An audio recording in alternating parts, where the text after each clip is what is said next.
Back again here on Warchant TV alongside the managing editor of Warchant.com. He's Ira Schoffel. My name is Tom Lang. I'm the director of original content at Warchant. Got to get that title right, Ira. And we're back because fall camp has commenced. It has commenced. It has started. We can now talk about things and developments that are real. Speculation season is over. Mike Norvell met with the media on Friday. So did the assistant coaches and support staff. And I don't know, Ira, whose staff had more people on it? Was it Warchant.com or was it Florida State? That's a good question. I think they edged us out a little bit. I definitely know they edged us out in salaries. Yeah, well, yeah. Which if people want to check out the website, we have a story up about some of the coaches on the coaching staff actually received, have recently or in recent months, the records were just released yesterday. Some contract extensions for Alex Atkins, Marcus Woodson, the defensive backs coach, David Johnson, and a couple other coaches as well. So all those details are at warchant.com. There's maybe an extra 0 or 2 on some of those contracts compared to ours, but yeah, we were well represented at the media event. I'm a hell of a negotiator, Ira. Maybe not. So Alex Atkins was given a raise. Is that right? Yeah, he got the biggest raise and extension. He actually got a 2-year extension that takes him through the 2023 season. I think that's going to make a lot of FSU fans happy.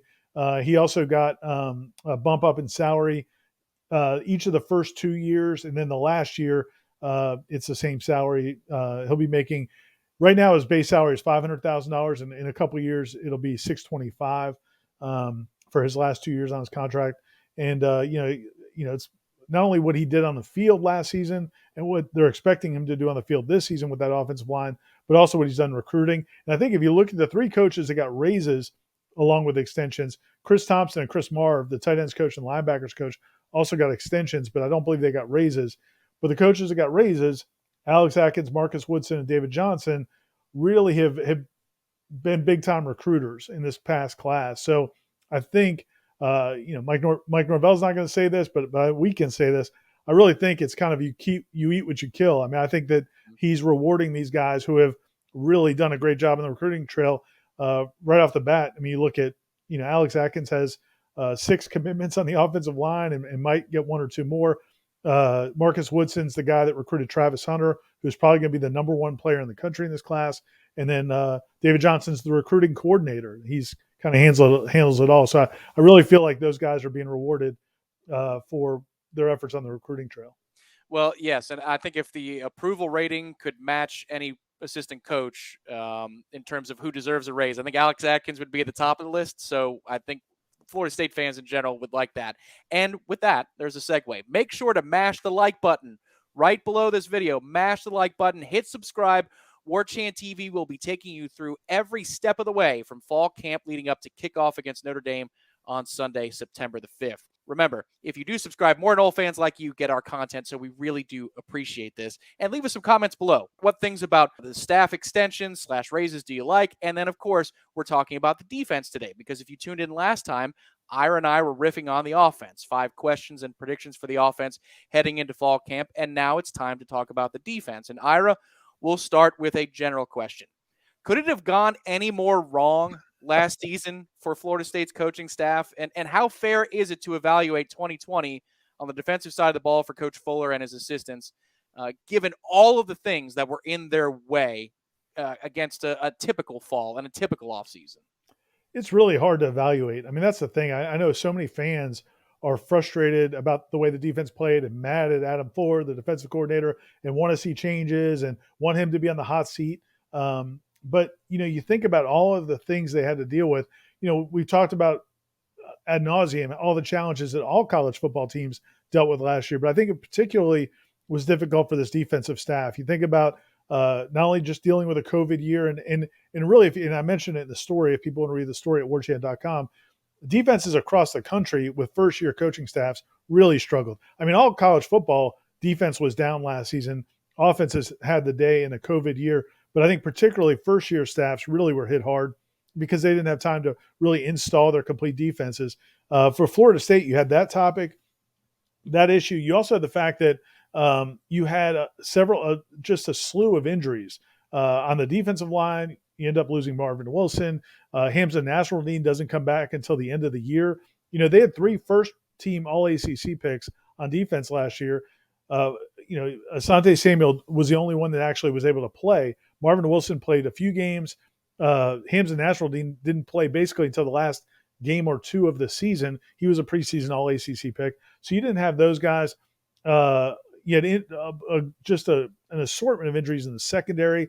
Every week it was different guys available, different guys not available. Then with COVID protocols, I mean, they were starting different safeties every other game, and it's just hard to get continuity like that. You also have young linebackers. So again, this isn't all to make excuses, and I can't tell you with 100% certainty that Adam Fuller is going to get it righted and this defense is going to be good this year. But I can tell you it's too. I believe it's too early to judge because they had so much to deal with last year. Well, speaking personally, Ira, Adam Fuller's an easy guy to root for because he's forthright about all of these things. He doesn't hide from it. He doesn't skirt it. He doesn't list the excuses as the only reason for the lack of success last year. He'll talk to you. He'll be open. And that was one thing. If you checked it out yet on Warchant TV, we'll have the coordinator videos up. Kenny Dillingham and Adam Fuller speaking to the media, as well as on the message boards on Warchant for subscribers. We've got everything for you, from the support staff to the position coaches. Every interview that we did on Friday is available to you. But Coach Fuller he said it. They had some positions they had to get better at. They had to outsource for. And defensive end / rush end is one of those areas where you have Jermaine Johnson coming in, Keir Thomas, Marcus Cushney, who Mike Norvell raved about. The support staff is raving about them, and the strength coaches, and then also Adam Fuller did as well. They're also willing to admit that they just weren't good enough in some places. So how do you sort that in the equation as well, Ira? Because clearly the coaches were looking for solutions outside the program, not just within the program in a continuous offseason. Yeah, I think that, it really goes back to the fact of what all was eliminated last year because of COVID, because of the quarantine. They didn't get, without having spring practice, they only had 3 spring practices last spring in March 2020. So what they didn't get was they really didn't get a chance to evaluate a lot of players. A guy like Travis Jay is a great example. Travis Jay is one of the most athletic guys on that football team. He practiced at cornerback. They were working him at cornerback in the spring and then into the summer, but they wanted to evaluate whether or not he needs to be a corner or a safety. They didn't get a chance to really evaluate that. Then they go into camp, they move him to safety, but then they end up having to use him at both safeties because of different issues in terms of personnel. So now he's had to learn corner and both safety positions. And you could just tell on the field in games, he was a guy that was kind of, just slow to react, didn't really understand exactly what was being asked of him. And I think that's just indicative of things you saw across the defense. To your point, you think if you go down the list of guys that started games or played extensively in that defensive backfield, I mean, it was from Miko Dotson to Jarian Jones to Renardo Green it was just so many different, Darian Williamson, Travis Shea, Brennan Gant. They just kept, for various reasons, trotting out different guys in the secondary, and I don't think very many of them knew what they were doing. Now, again, from a coaching staff perspective, they have to own some of that as well. They maybe weren't fast enough to make some assessments or were willing to try some things out in games that they weren't prepared for. Whatever it is, ultimately the coaching staff has to take responsibility for it. But I really think they're looking forward to going into this season with a clean slate.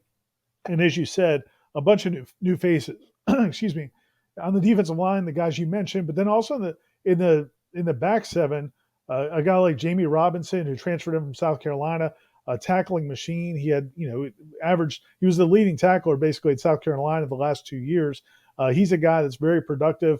You also brought in Brandon Moore, a corner from UCF that played with Mackenzie Milton. He's missed the last couple of years with a knee injury, but he's a guy that really can play in the secondary.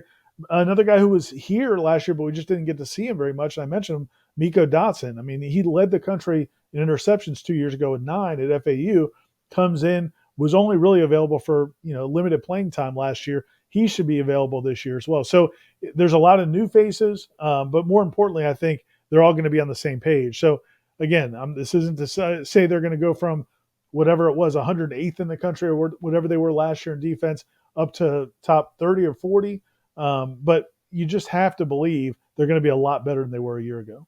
It's also a really weird thing to cover, Ira, because last year was so disjointed that I think, if you're a Nole fan out there and you have to consult the roster like it's the first time you've ever seen it, you're not alone. It's just the nature of everything with the attrition, COVID issues, and then the stop and start nature of the season. It was hard to remember game in and game out who was on the field for what. And I think the coaching staff had a hard time with it too. Mike Norvell commented, if you've got countless people at safety playing over 100 snaps, that's no recipe for success. And that's one thing that Coach Fuller stressed in the video when I talked to him was we've got to carve out roles. There have to be roles carved out, and they've got to be carved out now.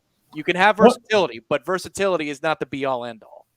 Right. And one other positive I meant to mention was that, last year also, and it was an issue throughout the whole team, but I think it was particularly on the defense where you had those older players. I mean, we were so excited about that defensive line going into last season. Guys like Marvin Wilson and Corey Durden and Robert Cooper and Josh Kando and Janaris Robinson, these guys who have been in the program 4 years, in some cases 3 or 4 years.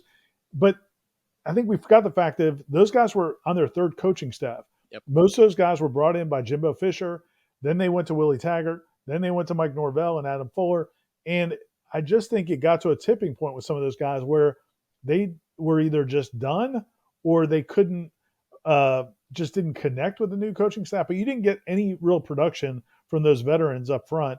And again, these guys may not be as talented. We'll have to see. I don't know if their replacements are as talented as those guys were, but these guys were brought here by this coaching staff. You mentioned Marcus Cushney and Jermaine Johnson, Keir Thomas, and some of those guys up front.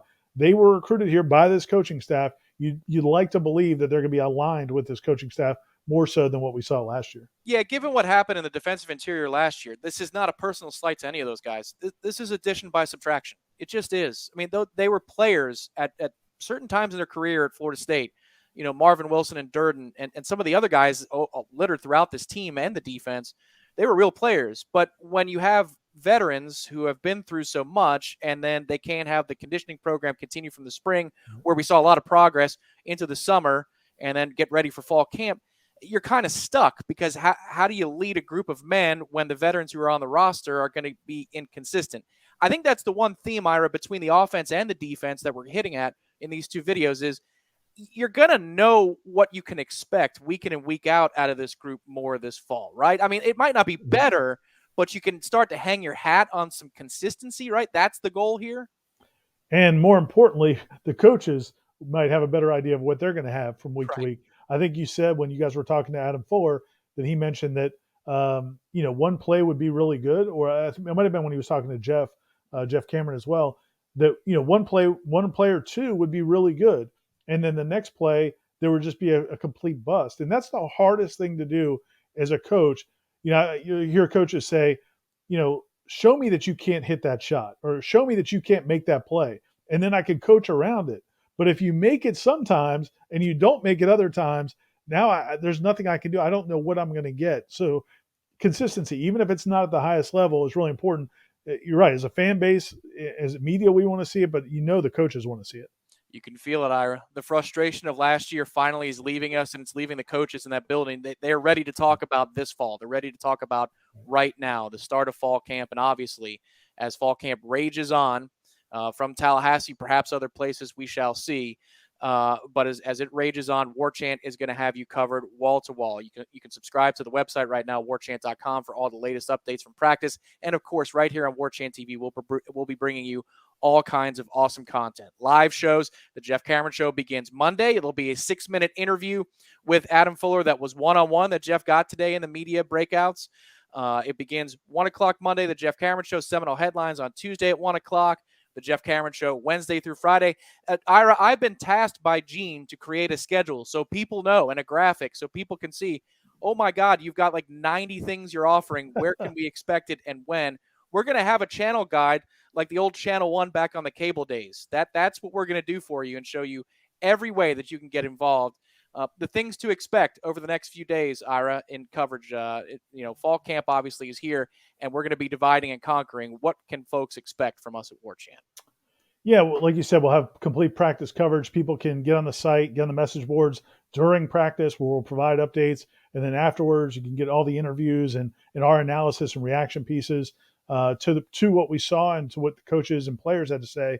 But also, we've got some feature stories coming up. I've got a feature on Randy Shannon, former Miami defensive coordinator and head coach, who has been an assistant coach at a bunch of different schools, now is on the staff at FSU. He joined the staff this summer.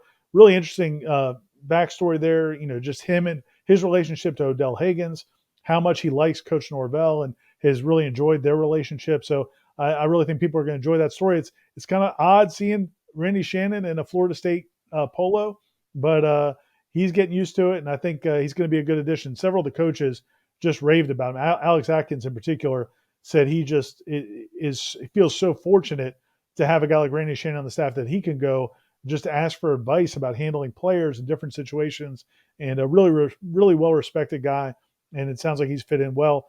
We also have interviews with some of the support staff guys that we've never heard from before. You mentioned all the interviews we have on the site. We also got Ryan Bartow, who's the director of high school relations, and Kenyatta Watson, who's the director of player relations, who have joined the staff that are going to be really essential in recruiting. Michael Langston interviewed both of them. We'll have those videos as well.